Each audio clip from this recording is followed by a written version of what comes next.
O Sermão da Montanha, registrado em Mateus 5-7, é um dos discursos mais profundos e influentes de Jesus. Para compreender plenamente seu significado profético e espiritual, é essencial considerar o contexto histórico e religioso em que ele foi proferido. No século I d.C., a Palestina estava sob ocupação do Império Romano. Essa realidade política influenciava profundamente o cotidiano dos judeus. O império, sob o comando de César, impunha uma presença militar e política sobre as várias regiões do território judeu, cobrando pesados impostos e restringindo, em muitos aspectos, a autonomia da população. A tributação imposta por Roma era um fardo financeiro significativo para o povo judeu. Além dos impostos cobrados pelo governo romano, havia também as taxas cobradas pelas autoridades judaicas, como os sacerdotes no templo. Isso gerava uma imensa insatisfação, especialmente entre os mais pobres. A administração romana era realizada por governadores como Pôncio Pilatos, que eram frequentemente vistos como figuras opressivas e injustas. Esses governadores tinham o poder de vida e morte sobre a população, o que causava uma tensão constante.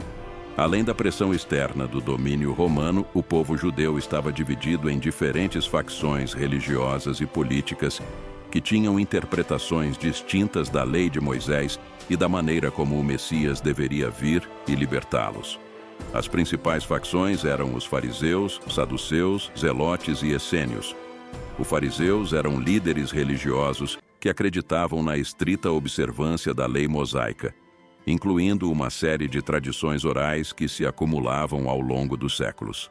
Eles tinham grande influência sobre o povo comum e acreditavam na ressurreição dos mortos e em anjos. No entanto, sua visão legalista da religião muitas vezes levava a uma espiritualidade superficial, focada mais em aparências externas do que em mudanças internas. Os saduceus eram um grupo composto, em sua maioria, por sacerdotes e aristocratas que controlavam o templo em Jerusalém. Eles rejeitavam a tradição oral dos fariseus e também negavam a ressurreição dos mortos. Os saduceus eram mais politicamente alinhados com os romanos, buscando manter o status quo e a sua posição de poder. Os zelotes eram um grupo revolucionário que buscava a libertação do domínio romano através de meios violentos. Eles viam o Messias como um líder militar que os libertaria do jugo estrangeiro, restaurando o reino de Israel à sua antiga glória. Os essênios eram mais isolacionistas, vivendo em comunidades separadas. Eles praticavam uma forma rigorosa de pureza e esperavam o advento de dois Messias, um sacerdotal e um real. Sua expectativa messiânica também incluía a purificação do templo e a restauração espiritual de Israel. Com o contexto de opressão romana e a fragmentação interna do judaísmo, havia uma grande expectativa de que Deus enviaria um Messias, um libertador, que restauraria a autonomia de Israel e traria justiça à terra prometida. Essa expectativa, no entanto, era amplamente entendida de forma política e militar. Os judeus esperavam um rei da linhagem de Davi, alguém que iria livrá-los do domínio estrangeiro, restabelecendo a glória do reino de Israel, como nos tempos antigos. Essa expectativa estava profundamente enraizada nas promessas feitas a Abraão e Davi no Antigo Testamento, onde Deus prometeu que a descendência de Davi reinaria para sempre sobre Israel, segundo Samuel 7 e 12:16. Essa visão política do Messias é o pano de fundo para o Sermão da Montanha. A mensagem de Jesus, porém, oferecia um contraste notável. Em vez de pregar uma revolução militar ou política, Jesus falava de um reino espiritual, onde os valores centrais eram a humildade, a mansidão e a justiça divina. Os líderes religiosos da época, como os fariseus e saduceus, eram vistos por muitos como hipócritas e corruptos. O foco na observância externa da lei, sem a transformação do coração, gerava uma insatisfação entre o povo. Os profetas do Antigo Testamento já haviam condenado essa postura legalista, chamando o povo a retornar a uma verdadeira adoração a Deus que envolvia misericórdia, justiça e retidão. Ele te declarou, ó homem, o que é bom, e o que o Senhor exige de ti senão que pratiques a justiça e ames a misericórdia e andes humildemente com o teu Deus. Miqueias 6:8. Essa tensão entre a letra e o espírito da lei é o que Jesus aborda com tanta veemência no Sermão da Montanha, oferecendo uma renovação espiritual e chamando as pessoas a viverem de acordo com os verdadeiros princípios do reino de Deus. A espiritualidade judaica na época de Jesus, especialmente entre as elites religiosas, era marcada por uma ênfase na observância externa da lei. A prática religiosa era muitas vezes centrada em ritos e cerimônias, com pouca ênfase na mudança interior ou no relacionamento pessoal com Deus. Essa religiosidade de aparências é criticada por Jesus ao longo do Sermão da Montanha. Em Mateus 6, por exemplo, Jesus denuncia aqueles que dão esmolas, oram e jejuam para serem vistos pelos outros, em vez de fazê-lo para a glória de Deus. Mateus 6, 1-18. A oração era frequentemente usada como um meio de exibir a própria piedade em público. Jesus, no entanto, ensina que a verdadeira oração deve ser feita em segredo, com um coração sincero e humilde diante de Deus. Da mesma forma, o jejum e as esmolas, que deveriam ser atos de devoção a Deus e de ajuda ao próximo, haviam se tornado ocasiões de exibição e vanglória pessoal. Nesse cenário de opressão política, divisões religiosas e espiritualidade superficial, o Sermão da Montanha surge como um chamado radical à renovação espiritual. Jesus não estava apenas propondo uma nova interpretação da lei, mas um retorno à intenção original de Deus para seu povo. Um coração puro, uma justiça verdadeira e uma vida de devoção genuína. Ao proclamar as bem-aventuranças, Jesus oferece uma nova visão do reino de Deus. Ele não é para os poderosos ou politicamente influentes, mas para os pobres em espírito, os mansos, os puros de coração e os perseguidos por causa da justiça. Isso é profundamente profético, pois reflete os anseios dos profetas do Antigo Testamento que, por gerações, clamaram por um retorno ao verdadeiro caminho de Deus. Nas Escrituras, as montanhas são frequentemente associadas a encontros significativos com Deus. Esses locais elevados simbolizam proximidade com o divino e são frequentemente escolhidos como cenários para importantes revelações e eventos espirituais. Monte Ararat. No relato do dilúvio, a Arca de Noé repousa no Monte Ararat, marcando o início de uma nova aliança entre Deus e a humanidade. Gênesis 8:4. Monte Moriá. Este é o lugar onde Abraão foi chamado a sacrificar seu filho Isaque, um teste de fé que resultou em uma reafirmação da aliança de Deus com Abraão. Gênesis 22:2. Monte Carmelo. O profeta Elias desafiou os profetas de Baal neste monte, demonstrando o poder de Deus sobre os falsos deuses. 1 Reis 18:20-40. As montanhas, portanto, representam lugares de transformação, revelação e aliança entre Deus e seu povo. Quando Jesus escolhe uma montanha para proferir o Sermão da Montanha, ele está se posicionando dentro dessa tradição bíblica, indicando que o que ele está prestes a ensinar tem um peso e uma autoridade divinos. O Monte Sinai, também conhecido como Monte Horebe, é o local onde Moisés recebeu a lei de Deus, incluindo os 10 mandamentos, após a libertação dos israelitas do Egito. Esse evento é um dos momentos mais importantes na história do povo judeu, marcando o estabelecimento da aliança entre Deus e Israel.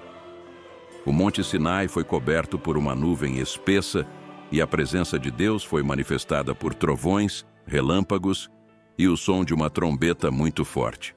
Esse cenário grandioso simboliza a majestade e a santidade de Deus.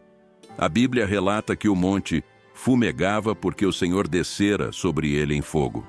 Êxodo 19:18.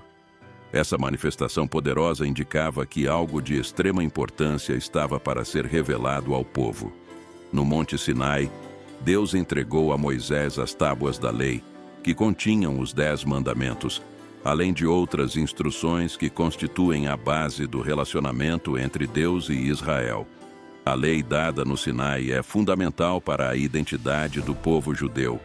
estabelecendo os padrões de comportamento e devoção a Deus. O Monte Sinai, portanto, representa a origem da aliança entre Deus e Israel, baseada na obediência à lei e no compromisso de seguir os mandamentos divinos. Ao ensinar na montanha, Jesus se apresenta como um novo Moisés, trazendo uma nova revelação de Deus ao seu povo. Assim como Moisés subiu ao Monte Sinai para receber a lei, Jesus sobe a uma montanha para reinterpretar e aprofundar essa lei, revelando o verdadeiro significado da justiça e da vida no reino de Deus.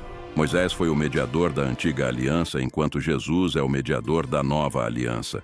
Moisés trouxe a lei escrita em tábuas de pedra, mas Jesus traz um ensino que visa transformar o coração, escrevendo a lei diretamente no coração dos seus seguidores. Essa transição é fundamental para entender o Sermão da Montanha, que não é uma abolição da lei, mas seu cumprimento e ampliação. Mateus 5,17. No Monte Sinai, a lei foi dada como um conjunto de regras para governar o comportamento exterior do povo de Deus. No entanto, no Sermão da Montanha, Jesus revela que o verdadeiro cumprimento da lei está na transformação interior. Por exemplo, enquanto a lei dizia "não matarás", Jesus ensina que até a ira e o ódio em nosso coração violam o espírito da lei. Mateus 5, 21 a 22. A montanha onde Jesus prega não é apenas um local físico, mas um símbolo da nova revelação e da nova aliança que ele está estabelecendo. Assim como o Monte Sinai marcou o início da antiga aliança, a montanha onde Jesus ensina marca o início do reino de Deus, que é baseado em princípios de amor, misericórdia e justiça, em vez de legalismo e rituais exteriores. Onde o Monte Sinai representava a lei externa, a montanha do sermão representa a aliança do coração. Jesus chama seus seguidores a viverem uma justiça que excede a dos escribas e fariseus. Uma justiça que nasce de um coração transformado e que busca a vontade de Deus em todas as coisas.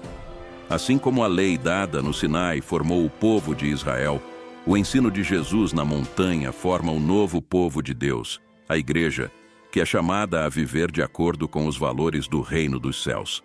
Esse novo povo não é definido por descendência étnica ou observância legalista, mas por uma adesão sincera ao caminho de Cristo. As bem-aventuranças proferidas por Jesus no início do Sermão da Montanha são um dos ensinamentos mais profundos e revolucionários das Escrituras.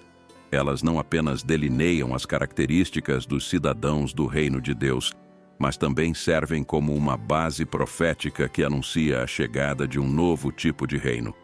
Um reino que subverte as expectativas humanas e reflete os valores eternos de Deus. Para entender plenamente o significado profético das bem-aventuranças, é essencial analisá-las em seu contexto histórico e bíblico e ver como elas ecoam e cumprem as promessas dos profetas do Antigo Testamento. As bem-aventuranças são notáveis por sua natureza contracultural. Enquanto o mundo valoriza a riqueza, o poder e a autopreservação, Jesus proclama uma bênção sobre os pobres em espírito, os mansos, os que choram e os que são perseguidos. Esse contraste destaca a natureza do reino de Deus como algo completamente diferente dos reinos terrestres. Jesus começa proclamando: "Bem-aventurados os pobres em espírito, porque deles é o reino dos céus."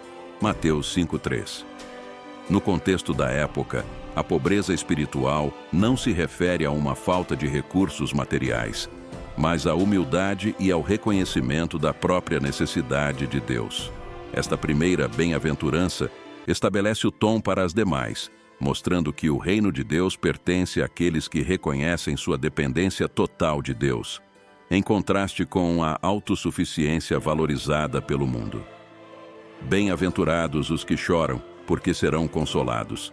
Mateus 5,4.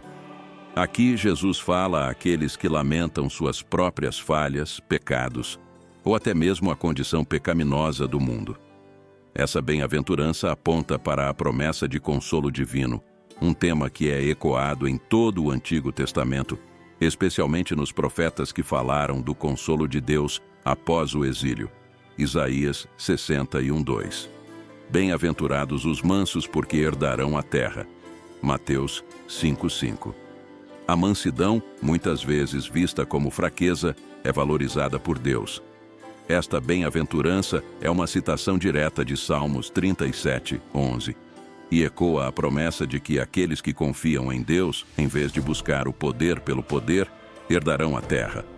Uma promessa que se cumpre em Cristo, o verdadeiro herdeiro de todas as coisas.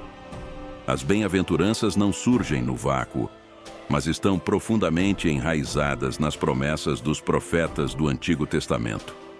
Os profetas frequentemente falavam de um tempo em que Deus reverteria as injustiças e estabeleceria seu reino de justiça e paz.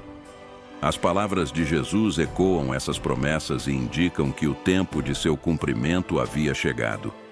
Um dos textos mais significativos que ressoam nas bem-aventuranças é Isaías 61, que fala da boa nova aos pobres, do consolo aos quebrantados de coração e da libertação aos cativos. Jesus cita diretamente Isaías 61 ao iniciar seu ministério. Lucas 4:18-19, mostrando que ele veio cumprir essas promessas. As bem-aventuranças, portanto, podem ser vistas como um anúncio de que as promessas de Isaías estavam se cumprindo na pessoa de Jesus. O profeta Miqueias falou da necessidade de viver com justiça, amar a misericórdia e andar humildemente com Deus. Miqueias 6:8. As bem-aventuranças refletem esses valores e ampliam o entendimento de como Deus vê a justiça, não como um simples cumprimento externo da lei, mas como uma atitude do coração que se reflete em ações que honram a Deus e amam o próximo. As bem-aventuranças também têm uma dimensão escatológica, apontando para a realização final do reino de Deus. Elas contêm promessas que são parcialmente realizadas agora, mas que serão plenamente cumpridas na consumação dos tempos. Bem-aventurados os que têm fome e sede de justiça, porque serão fartos. Mateus 5:6. Esta bem-aventurança aponta para um anseio profundo por justiça que será plenamente satisfeito no reino de Deus.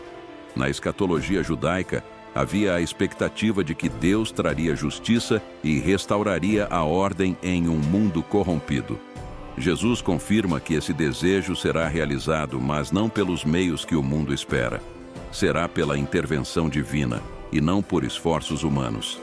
Bem-aventurados os perseguidos por causa da justiça, porque deles é o reino dos céus. Mateus 5:10. Esta última bem-aventurança reforça o tema do sofrimento por causa da justiça, algo que os profetas do Antigo Testamento também experimentaram. Ela sugere que a perseguição é um sinal de alinhamento com o reino de Deus e uma participação na obra redentora de Cristo. A recompensa prometida, o reino dos céus, é tanto uma realidade presente quanto uma esperança futura.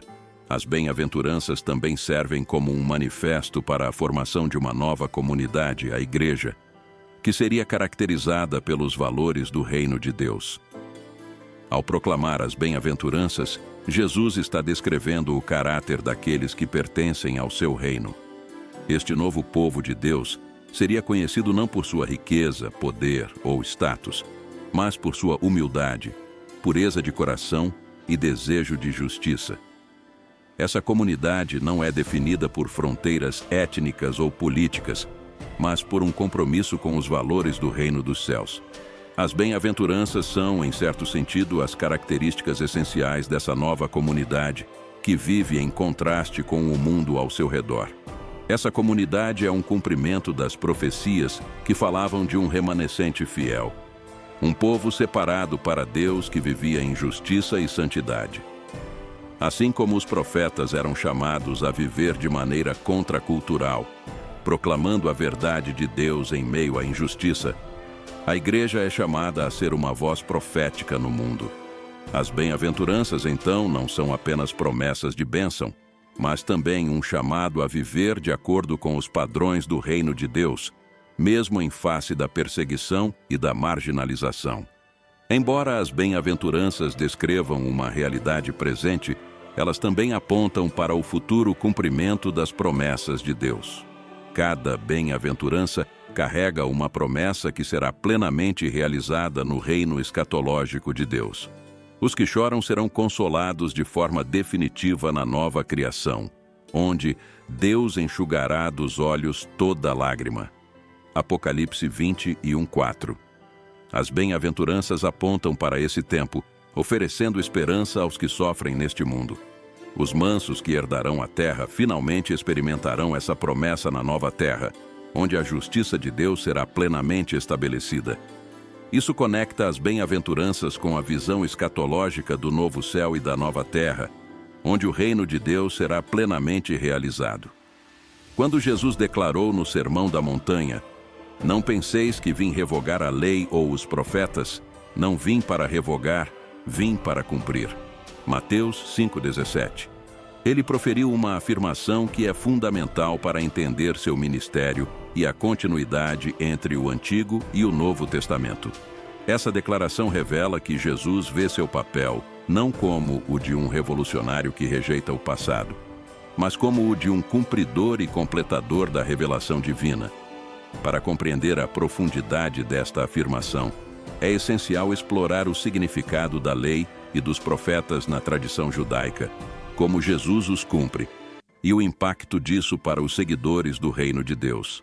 A lei, conhecida como Torá, refere-se aos 5 primeiros livros da Bíblia, também chamados de Pentateuco: Gênesis, Êxodo, Levítico, Números e Deuteronômio. Esses textos são centrais para a identidade religiosa e cultural do povo judeu.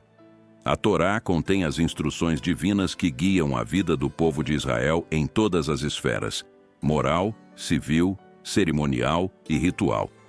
A lei foi dada por Deus a Moisés no Monte Sinai como parte do pacto que estabeleceu Israel como o povo escolhido de Deus. Ela serviu como uma aliança que separava Israel das outras nações e determinava como eles deveriam viver como um povo santo. A lei abordava todos os aspectos da vida, desde a adoração a Deus até as relações interpessoais, e incluía mandamentos, estatutos e juízos que deveriam ser seguidos para garantir a bênção de Deus. No Antigo Testamento havia uma expectativa de que um Messias viria para restaurar Israel e cumprir todas as promessas feitas a Abraão, Isaque e Jacó. Essa expectativa incluía a vinda de um profeta semelhante a Moisés, que traria uma revelação final de Deus. Deuteronômio 18:15-19. Os profetas, que incluem figuras como Isaías, Jeremias, Ezequiel e Daniel, desempenharam um papel crucial ao chamar Israel de volta à aliança com Deus, especialmente quando o povo se afastava da lei.